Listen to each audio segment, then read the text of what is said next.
So far in this video series, you have seen that religion has historically always been a positive driving force for studying nature. You've also seen that the Judeo-Christian worldview and the biblical concepts of unification, comprehensibility, and contingency were necessary for the rise of modern science. You've also seen that the Bible instructs us to study the natural world and that Paul used science as a starting point in his evangelism to the Gentiles. You've also seen that Christian leaders in the 1st, 2nd, and 3rd centuries encouraged Christians to learn about the natural world. And you've seen that arguably the most influential church father, Augustine, looked at science as a way to help interpret unclear or figurative passages in the Bible, and looked at knowledge of nature as useful for defending Christianity. Remember, this video series has 3 main purposes. Number 1, to show that Christianity and science are not in opposition and are not at war. Number 2, to show that the Christian worldview was the driving force for the rise and success of modern science. And number 3, to show that modern science has not shown Christianity to be myth and superstition, and instead is providing very good evidence to support what the Bible teaches. Well, since we've been looking at the connections between what we would call science and what we would call religion, it's important to understand that our current definition of the word science and our current definition of the word religion are both inadequate to describe how people throughout history have thought about the natural world and about deities. Our contemporary words science and religion refer to categories that simply did not exist until recently. Not only is the science-religion narrative a Western invention, it is also a modern story. Before 1600, neither the word science nor religion had its current meaning. Traditionally, science meant a carefully developed habit of the mind related to logical demonstration and tied to moral excellence. Even now, science doesn't mean what most people think it does. It's actually a word for any systematically organized body of knowledge.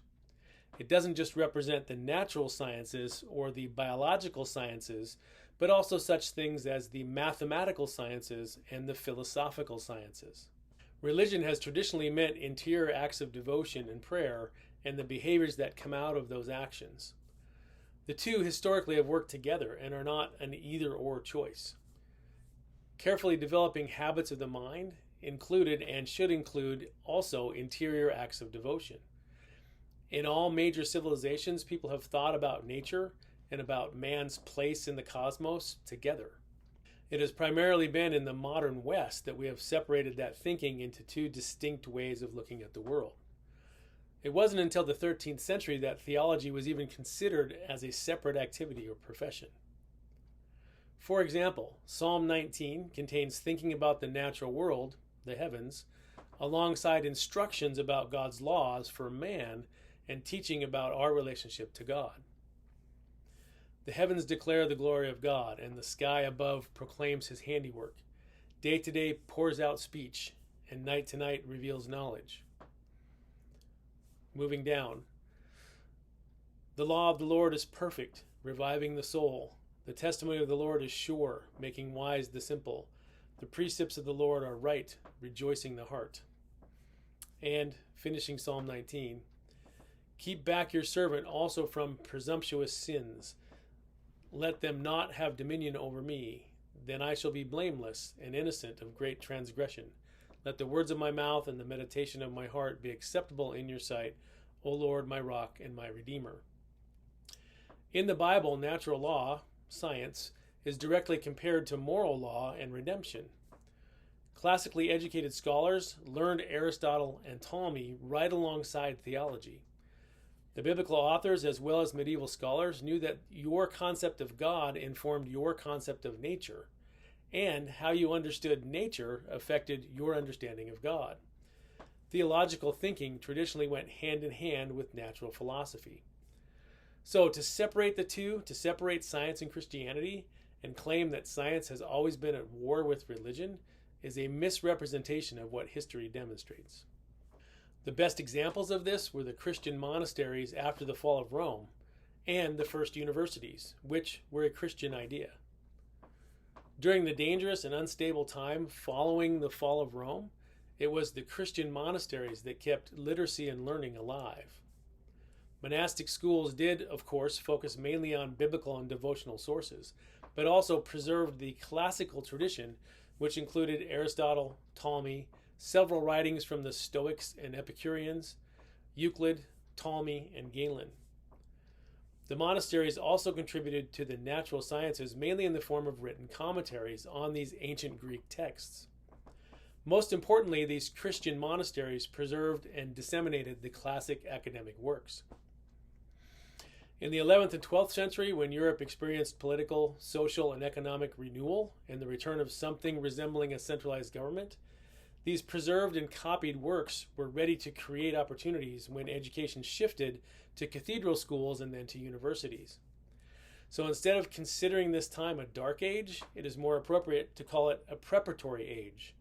The work done in the Christian monasteries from the 5th to the 12th century set the table for universities and then modern science to flourish by copying and distributing the classic works and by expanding the crucial creationist theological ideas that the world is comprehensible, unified, autonomous, and contingent.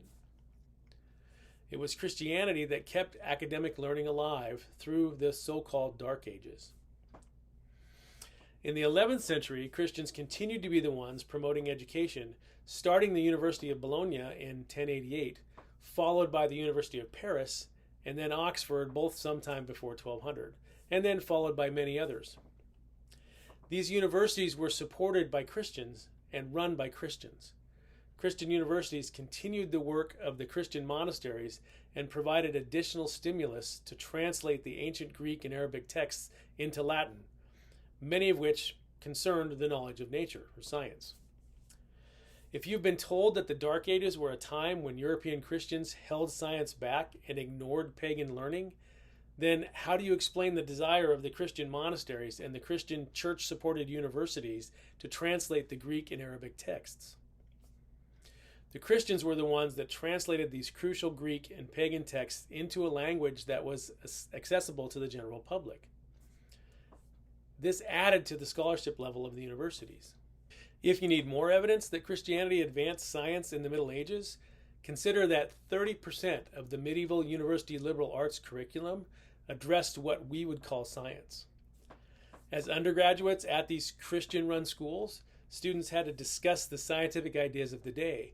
For example, they had to make arguments for and against Aristotelian science. Dozens of Christian-run and supported universities introduced large numbers of students to Euclidean geometry, Arabic optics, the problems of generation and reproduction, Ptolemaic astronomy, and the classical arguments for the earth being a sphere. The organizational model for knowledge at the medieval university had theology at the center. Theology was positioned as the beginning of all knowledge, with philosophy connecting theology to all the other disciplines. This included scientific disciplines. This is why experts in a particular discipline are still awarded a PhD or a Doctor of Philosophy. This environment in the medieval universities, with theology and philosophy at the center of all knowledge, set the stage for modern science.